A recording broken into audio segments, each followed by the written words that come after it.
નમસ્કાર દર્શક મિત્રો, આજના મુખ્ય અને અગત્યના સમાચાર વિશે ફટાફટ જાણીએ તો હવામાન વિભાગે ઠંડીને લઈને મહત્વની આગાહી કરી છે. ઉત્તરીય પવનને કારણે રાજ્યમાં કડકડતી ઠંડી પડી રહી છે. આજે રાજ્યના 14 શહેરોમાં તાપમાન 10 ડિગ્રીથી ઓછું નોંધાયું છે. 2 ડિગ્રી સાથે નલિયા સૌથી ઠંડુ શહેર રહ્યું છે, તો અમદાવાદમાં 7.6 ડિગ્રી તાપમાન નોંધાયું હતું. હવામાન વિભાગ મુજબ આગામી 2 દિવસ ગુજરાતના જનતાને કોલ્ડ વેવથી રાહત નહીં મળે. 20 જાન્યુઆરી પછી ઠંડીમાં ધીરે ધીરે ઘટાડો નોંધાઈ શકે છે, તેમ હવામાન વિભાગ દ્વારા જણાવવામાં આવ્યું હતું. અને હજુ પણ ઠંડીમાં થોડો ચમકારો આવે તેવી પણ આગાહી વ્યક્ત કરવામાં આવી હતી. આગળના સમાચાર વિશે વાત કરીએ તો હવે અમદાવાદના પાનના ગલ્લા અને ચાયની લારીઓવાળાને નવો નિયમ પાળવાની જરૂરિયાત બની જશે. હવેથી પાનના ગલ્લાઓ, મસાલો બાંધવા વપરાતી પ્લાસ્ટિકની પત્તી અને ચાયની કિટલી ઉપર વપરાતા ડિસ્પોઝેબલ ગ્લાસ નહીં વાપરી શકાય. 20 તારીખ સુધી તમામ ગલ્લાવાળાઓને ચાયની કિટલીઓના વિક્રેતાઓને પ્લાસ્ટિકનો કપ ન વાપરવા સમજાવવામાં આવશે.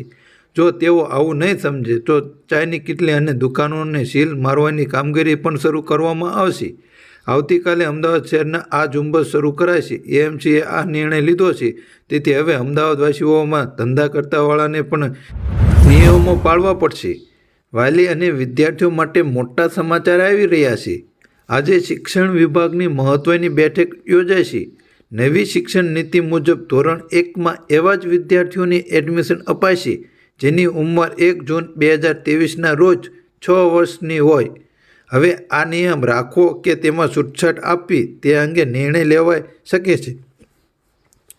જણાવી દઈએ કે નવી શિક્ષણ નીતિ અમલના પગલે રાજ્યમાં અંદાજિત 3 લાખ બાળકોના શાળા પ્રવેશથી વંચિત રહી શકે છે.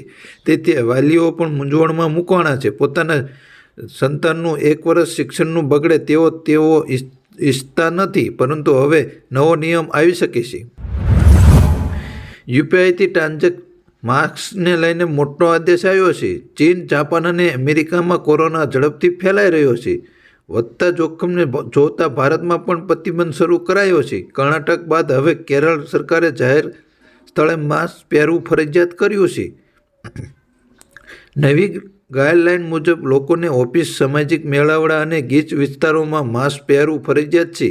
આ અગાઉ કર્ણાટકમાં થિયેટરમાં અને શૈક્ષણિક સંસ્થાઓમાં માસ્ક ફરજિયાત કરાયું હતું. હવે ભારતમાં અમુક રાજ્યમાં માસ્ક ફરજિયાત કરવામાં આવ્યું છે, તો હળવે હળવે ગુજરાતમાં પણ થશે તેવું લાગી રહ્યું છે. જો દર્શક મિત્રો તમે રોજે રોજના અને તાજા સમાચાર જાણવા માંગતા હોય તો અમારી ચેનલને સબસ્ક્રાઈબ કરી લીજો અને બાજુમાં આપેલ 2 લાઇક બટન દબાવવાનું ના ભૂલશો. અને જો તમને અમારો વિડીયો ગમ્યો હોય તો બીજા દર્શક ભાઈને મોકલવા વિનંતી.